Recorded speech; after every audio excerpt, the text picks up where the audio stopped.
The moment the HOA president leaned over her podium, smirked and said, "That's a cute opinion, Judge, but you clearly don't understand real property law," the entire courtroom changed temperature, every sound cut off at once, the shuffle of papers, the quiet coughs from the audience, even the bailiff, a brick wall of a man who'd seen everything, went absolutely still. Judge Helena Cole did not move. The cameras zoomed in tight on her face, catching the microscopic shift in her eyes that tiny, lethal narrowing longtime viewers knew meant one thing. Somebody had just stepped on a landmine they didn't know existed. At the defendant's podium, Veronica Hale, 51 years old, HOA president of Maple Ridge Lakes, navy blazer, pearl earrings, hair sprayed into submission, crossed her arms like a queen tired of dealing with peasants. She had walked into this courtroom exactly the way she walked into every HOA meeting for the last 8 years, certain she was the smartest person in the room, certain the rules were tools only she knew how to use, certain no one could touch her. "This is simple," she'd told her husband before she left that morning. "Some ungrateful homeowner didn't like getting fined, so she's throwing a tantrum. I'll explain the bylaws. The judge will side with the association. We'll go to brunch." She had no idea that the judge in front of her had spent the entire previous week on the phone with former neighbors, ex-board members, and a state investigator who had been just dying for someone with a national platform to take Veronica down. She had no idea that the manila folder on Judge Helena's bench, the one with her name printed across the tab, wasn't just full of HOA documents. It was full of criminal records, fraud complaints, bank statements, and sworn statements from people who used to live in Maple Ridge Lakes, people who'd lost their homes, their savings, their marriages because of the woman now laughing in a judge's face on national television.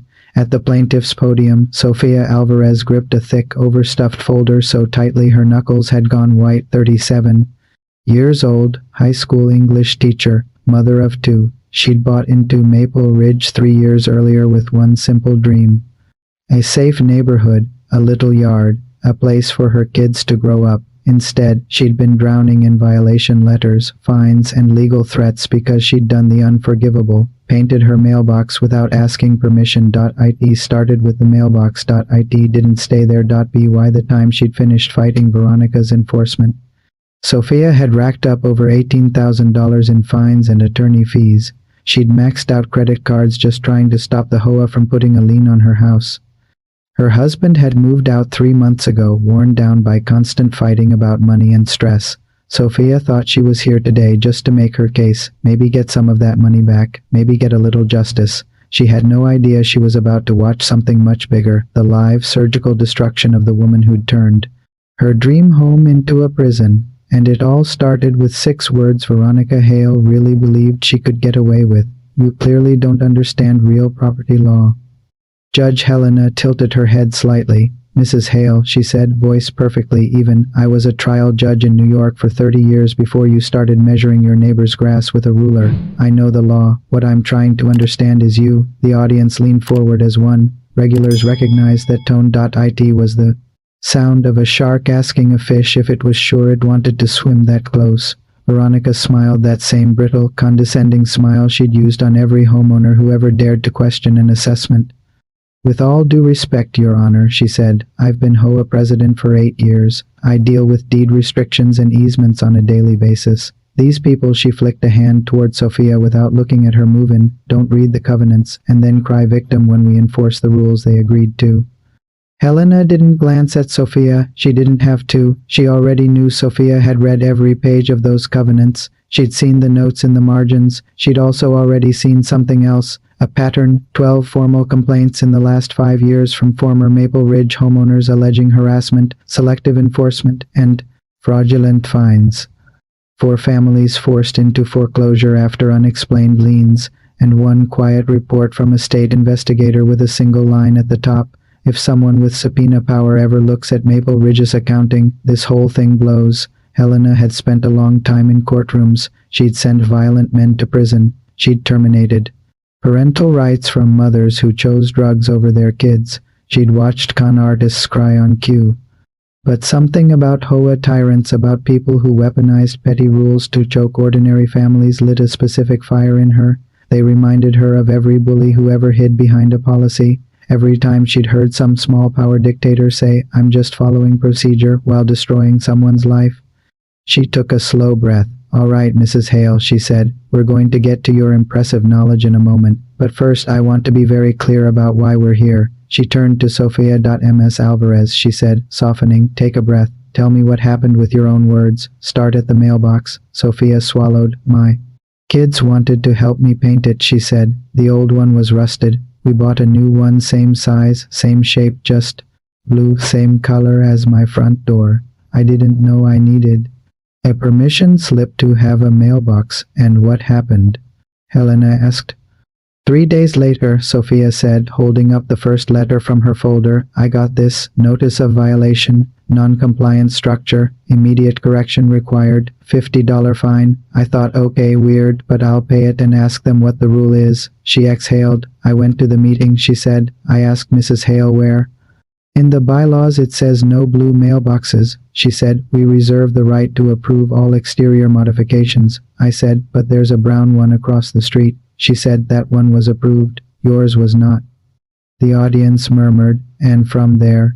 Helena asked. She started looking for things," Sofia said. "Every week, a new letter. Trash can visible from the street at 6:13 a.m. Weeds exceeding 2 inches. Unauthorized holiday decor. She fined me $200 because my sister parked her car facing the wrong direction in front of my house for 15 minutes. Did you appeal?" Helena asked. "Yes," Sofia said. "Every time." She denied everyone. I asked to see the fine schedule. She said it was board internal. I asked to speak to the board. She said I was harassing her. She flipped through the stack of letters, the paper trembling. $18,460, she said, in assessments and collection fees. I started getting letters from a law firm saying they'd put a lien on my home. My husband said we should just give in. I said I wouldn't let her bully us. We fought constantly. He left. Now I'm here. Judge Helena listened without interrupting. Then she turned very slowly back to Veronica. "Mrs. Hale," she said, "does any part of that sound exaggerated to you?" Veronica shrugged. "It sounds incomplete," she said. "She's leaving out the part where she routinely flouts community standards. Our residents take pride in their neighborhood. One person can destroy an entire street's aesthetic. We have to be firm." "You fined her $800 for her kid's sidewalk chalk," Helena said, glancing down at the file. "Explain that to me." "It was defacement of common view property," Veronica said briskly. "It lowers property values, and the rules clearly state that children may not draw a sun on their own driveway." Helena asked mildly. "The rules state," Veronica repeated, "that any visible markings must be pre-approved. We sent a newsletter. It's not my fault she doesn't read." "And the brown mailbox across the street?" Helena asked. "Mr. Fisher's. Was that approved?" Veronica flicked her nails against the podium. "Mr. Fisher has been a resident for 22 years, she said. "He knows how things are done. Miss Alvarez came in with an attitude and tried to challenge the system. So the rule doesn't apply to people who know how things are done?" Helena asked. "The rule applies to everyone," Veronica snapped. "But how we enforce it is at the board's discretion. That's literally our job." Helena nodded slowly. "In your 8 years as president," she said, voice deceptively casual, "how many families have moved out of Maple Ridge after conflict with the HOA?" Veronica didn't flinch. 14, she said, "and the neighborhood is better for it." The words dropped like a brick in a glass room. The audience gasped. Even Sofia, who had seen the worst of Veronica, looked stunned. Helena's expression didn't change. 14, she repeated. "And you are proud of that number?" "I am proud," Veronica said, "that I've maintained Maple Ridge as one of the most desirable communities in the county. People who don't like rules can live somewhere else." The tiny, dangerous smile finally appeared at the corner of Judge Helena's mouth. "Fascinating," she said softly, "because my staff pulled property records, Mrs. Hale, and here's what I find interesting." She tapped the manila folder. Of those 14 families, 9 left only after liens from the HOA were filed against their homes.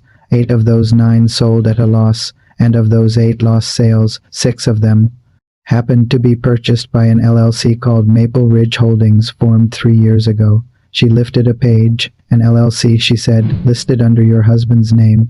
Now it was Veronica's turn to freeze. The audience went so quiet you could hear the boom mic humming. "I'm sure there's an innocent explanation," Helena said pleasantly, "and we will get to it. But before we do, I think we should discuss why you changed your last name 15 years ago, and why the state of Ohio still has you in their database under a different one." Veronica's fingers tightened around the edges of the podium. "I don't see what that has to do with this," she said, a crack finally appearing in her voice. "Oh, I do," Judge Helena said, "and by the time we're done, so will everyone watching this." The shark had stopped circling.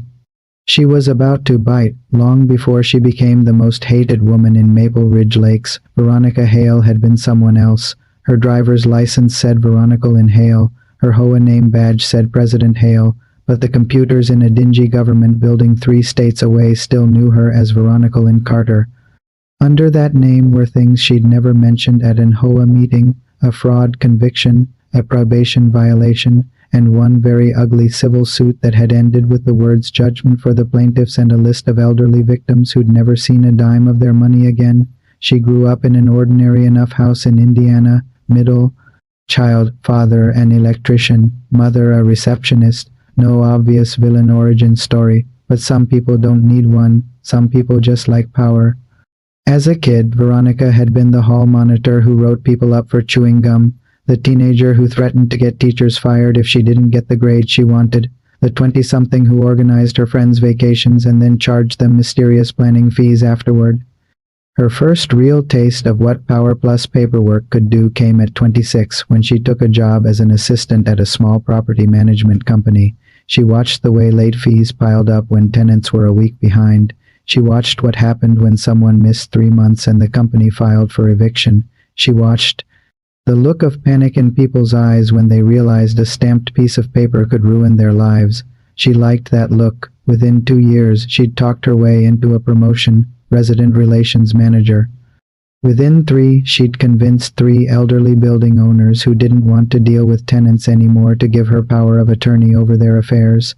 That was when Veronica Carter crossed a line. She started restructuring their finances, a little out of one maintenance fund here, a loan from a security deposit pool there. She told herself she'd pay it back. She didn't. One of the owners died. His children, going through the books, spotted the missing $61,000. The state spotted it too. Carter v. State never made the news. It was too small, too boring, just another fraud case in a crowded docket. She pled down, 18 months, served 10, 3 years probation, ordered to pay restitution she never really paid. 5 years later, Veronica Hale appeared in another state with a new husband, a new haircut, and a new story about how God had given her a fresh start. Maple Ridge Lakes was a gated community 30 minutes outside the city, built around an artificial lake, full of cul-de-sacs with names like Sycamore Bend and Autumn Court. New money, young families stretching to afford a mortgage, older couples downsizing, a few retirees who wanted a quiet place to walk their dogs. They had an HOA like every other development. At first it had been normal dues, pool keys, occasional reminders not to leave trash cans out all week. Then Veronica moved in. Within 3 months, she was at every meeting, asking helpful questions about budgets and enforcement policies. Within 6, she'd convinced the then president, a gentle retiree who just wanted the grass mowed, that he'd be happier as treasurer. Within a year, she was president. The rules didn't change overnight. The weather did. Where neighbors had once shrugged and said, "Hey, it's fine," when a kid left a bike on a lawn, they now glanced nervously up and down the street, wondering if someone in a navy blazer was watching. Violation letters multiplied. So did fines. It was never just a $50 slap on the wrist. It was 54 first letter, $100. For non-compliance, $150 administrative processing fee. Her favorite word was escalating. "We have to show we mean business," she'd say at board meetings, tapping the covenants with a manicured nail. "If we don't escalate, they'll walk all over us." The first family who tried to fight back, the Parkers, a young couple with twin toddlers and a patchy lawn, thought logic would win. "This is ridiculous," Matt Parker had said at a meeting, holding a stack of letters. "We're being fined $300 because our toddlers left a plastic slide in the front yard for 2 days."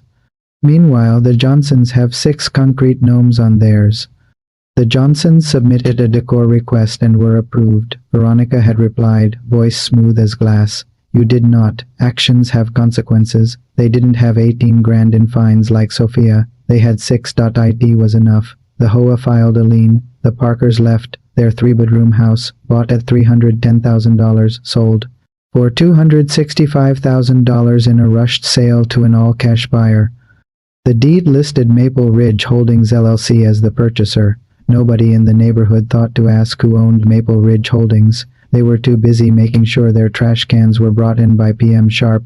Veronica's husband, Thomas, an accountant with a great temperament and a permanent tension headache, didn't ask many questions either. He liked things orderly. He liked his wife confident and busy, not weepy and bored like she'd been when they first met. If the communities she ran were a little tense, well, people should read what they signed. It wasn't until the third foreclosure, an older widower on Sycamore who'd been late 3 times with his dues, that he noticed the matching names. He'd said one night at the kitchen table, "Why is the HOA filing liens and then your LLC buying the houses?" She'd smiled and kissed his cheek. "It's an investment, honey," she said. "We're keeping homes within the community. It boosts values. It's all perfectly legal." He'd squinted. "You're sure?" He'd asked. She'd bristled. "Do you not trust me?" She'd said. He'd backed down. He always did. And so it had gone, house by house, letter by letter, fine by fine, until Sophia Alvarez painted a mailbox and asked the wrong question. Sophia hadn't known about Veronica's past when she stood up at that HOA meeting and said, "Can we see the budget? Where is all this fine money going?" She hadn't known that every board member who'd ever pushed back too hard had mysteriously moved away within a year. She'd just known she was tired. Tired of apologizing to her kids because they couldn't draw with chalk, tired of planning her whole week around trash can windows, tired of pretending this was normal. So when a colleague at school mentioned, half joking, "You should take her to one of those TV judges," Sophia hadn't laughed it off. She'd gone home and filled out the form online. She'd attached copies of every letter. She'd written at the end, "I don't know if this counts as small claims or harassment or what. I just know this woman is ruining lives and getting away with it." When the show called her back, she almost hung up, thinking it was a prank. It wasn't. The producers saw it immediately. Not just a petty hoe spat, but a story. David vs. Goliath, single mom vs. really obsessed president, and maybe, if they were lucky, more under the surface. They were luckier than they knew. Within 2 days, the research team had Veronica's old name. Within 3, they had the fraud conviction, the civil suit, the restitution order that had never been paid. Within a week, they had something even better, an off-the-record conversation with a state investigator. "I can't talk about open inquiries," he'd said carefully, "but if you're asking whether we've had complaints about Maple Ridge's lien practices, yes. If you're asking whether we'd be very interested in any documentation your plaintiff has, also yes." The trap was set. All that was left was to see whether the HOA queen would walk into it. She did. Wearing pearls. In the studio, under the hot lights, Veronica tried to pretend her palms weren't sweating. She'd agreed to do this because the show had framed it as a simple dispute, a chance to explain your side, great exposure for the association. She'd even imagined herself becoming a sort of local celebrity. "Everyone will see what I deal with," she'd told Thomas. "They'll stop treating me like the bad guy." She hadn't expected the judge to know the name Veronica Carter. She certainly hadn't expected her to say it out loud. "Mrs. Hale," Judge Helena said, holding up a sheet of paper, "is your legal name Veronica Lynn Carter?" Veronica's first instinct was to lie. To say no, to claim it was a mistake, but she saw the seal on the paper, the state letterhead, the case number. Yes, she heard herself say it. "It used to be, and you changed it when?" The judge asked. 14 years ago, Veronica said, "when I got married." "Convenient," Helena said, "because according to the state of Indiana, under the name Veronica Lynn Carter, you were convicted of felony theft and fraud, specifically embezzling funds from elderly property owners who trusted you with their finances." A low hiss went through the audience. Veronica's face went paper white, then blotchy red. "That was a long time ago," she said quickly. "I paid my debt. I started over. It has nothing to do with this." "You served 10 months of an 18-month sentence," Helena said crisply. "You were ordered to pay $61,000 in restitution. According to this report, as of your release from probation, you had paid less than 5, my lawyer," Veronica began. Did your HOA board know they were electing a convicted financial felon as their president? Helena cutting, Veronica swallowed. I don't see why they needed to, she said. It was in the past. I've done nothing wrong in Maple Ridge. Judge Helena lifted another paper. This, she said, is the deed record for 418 Willow Crest Lane, formerly owned by the Parkers, foreclosed on after an HOA lien of $6,000 in fines, fees, and administrative costs, purchased at a loss of $45,000 by Maple Ridge Holdings LLC, whose sole listed managing member is your husband, Thomas Hale. She set it down. This, she continued, is 229 Birch Hollow, similar pattern, and this, 6 properties in total in the last 4 years. That's an investment strategy, Veronica said faintly. We were helping the community. You were helping yourselves to other people's equity, Helena snapped, using the threat of losing their homes to crush them, then scooping up what was left through an entity your neighbors didn't know was connected to you. She turned to Sophia. Miss Alvarez, she said, do your HOA documents disclose that your president's household benefits financially from HOA foreclosures? Sophia's eyebrows shot up. No, she said. We had no idea. Helena looked back at Veronica. What do you call it? She asked softly, when someone with a history of financial fraud uses a position of authority to manufacture debts, then profits from the loss they create. Veronica's voice cracked. You can't say fraud just because you don't like me, she said. We followed the bylaws. We sent notices. They could have complied. Oh, I can say it, Helena replied, and I'm about to say it on a very large television platform, with your own paperwork as Exhibit A. She took a breath, her tone shifting from interrogation to judgment. Here is what I find, she said. As to Miss Alvarez, the fines levied were excessive, arbitrary, and issued in bad faith. They were not applied equally across the community. They were used as a tool of harassment against someone who questioned you. That is an abuse of power. She nodded toward Sophia's file. I order all fines and fees assessed against Miss Alvarez to be null and void, she said. Riverside Collections, the law firm you used, will be notified of this judgment. Maple Ridge HOA is ordered to refund $18,460 to Miss Alvarez within 30 days. Veronica made a choked sound. Our reserve, she started, is not my problem, Helena said sharply. You built a war chest off the backs of families like hers. You can bleed it dry paying some of it back. She wasn't done. As to you personally, Mrs. Hale, she went on, I am referring this matter, including your prior conviction, your undisclosed financial interest in Maple Ridge Holdings, and your pattern of weaponizing fines to force sales to the State Attorney General, the Department of Real Estate, and the County Prosecutor's Office. I am also ordering a certified copy of this judgment sent to your HOA board. Veronica gripped the podium so hard her rings dug into her fingers. You're ruining my life, she said, voice rising, that old venom breaking through the shaky veneer at last, all because some whiny woman couldn't follow simple rules. Judge Helena leaned forward, voice low. No, Mrs. Hale, she said, you ruined your life when you decided other people's homes were a game board, when you decided paper fines were a safer way to steal than forging checks. I'm just making sure the people you hurt finally see what you are. She turned to the audience, to the camera, and for anyone at home living under the thumb of an HOA tyrant, she said, let this be a reminder. Your board is not a monarchy. You have the right to transparency. You have the right to fair enforcement, and you have the right to say no when someone in a blazer tries to scare you into submission. The gavel came down. Judgment for the plaintiff, she said. We're done. The room exploded. Applause broke out despite the bailiff's half-hearted order. Order in the court. Sophia sagged against the podium, tears spilling down her face. Marcus stepped forward, hugging her so hard she nearly fell backwards. Mom, you did it, he whispered. You actually did it. Veronica stayed rooted to her spot for a long moment, eyes unfocused. Then she turned, wobbling slightly in her heels, and walked out past rows of people who, for once, weren't afraid to let her see exactly how much they despised her. The episode aired on a Thursday afternoon.